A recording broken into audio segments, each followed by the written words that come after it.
2026 වර්ෂය සඳහා නැකැත් සිට්ටුව. නව සද බැලීම.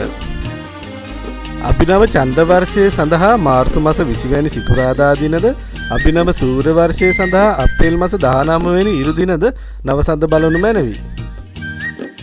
පරණ අවුරුද්ද සඳහා ස්නානය. අප්‍රේල් මස 13 වැනි දින දියුල්පත් යුස මිශ්‍ර නානුගා ස්නානය කොට ඉෂ්ට දේවතා අනුස්මරණයේ යෙදී වාසය මැනවි. අලුත් අවුරුදු උදාව. අප්‍රේල් මස 14 වැනි අඟහරුවාදා පූර්ව භාග 9:32ට සිංහල අලුත් අවුරුද්ද උදා වේ. පුණ්‍ය කාලය.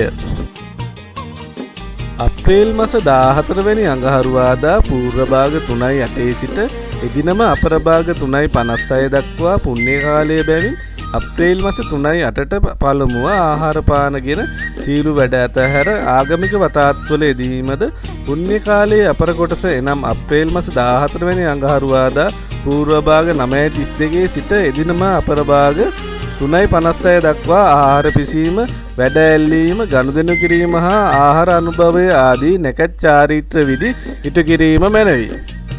ආහාර පිසීම.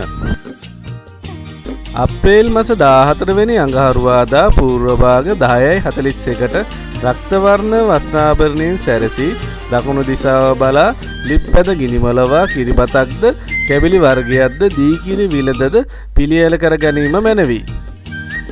වැඩ ඇල්ලීම, ගනුදෙනු කිරීම හා ආහාර අනුභවය. අප්‍රේල් මස 14 වැනි අඟහරුවාදා දහවල් 12:05ට රක්තවර්ණ වස්ත්‍රාභරණයෙන් සැරසී දකුණු දිසාව බලා සියලු වැඩ අල්ලා ගනුදෙනු කොට ආහාර අනුභව කිරීම මැනවි. හිස තෙල් ගෑම. අප්‍රේල් මස 15 වැනි බදාදා පූර්ව භාග 6:54ට නැගෙනහිර දිසාව බලා හිසට කොහොඹ පද්ද, පයට කොළොන් පද්ද තබා පච්ච වර්ණ වස්ත්‍රාභරණයෙන් සැරසී කොහොඹ පත්යුස මිශ්‍ර නානුගා හා තෙල් ගා ස්නානය කිරීම මැනවි. රැකියා සඳහා පිටත්ව යාම. අප්‍රේල් මස 20 වැනි සඳුදා පූර්ව භාග 6:27ට ශ්වේත වර්ණ වස්ත්‍රාභරණයෙන් සැරසී කිරිබත් සහ එලිකිරි මිශ්‍ර කැවිලිද අනුභව කර දකුණු දිසාව බලා පිටත් වීම මැනවි. පැල සිටවීම.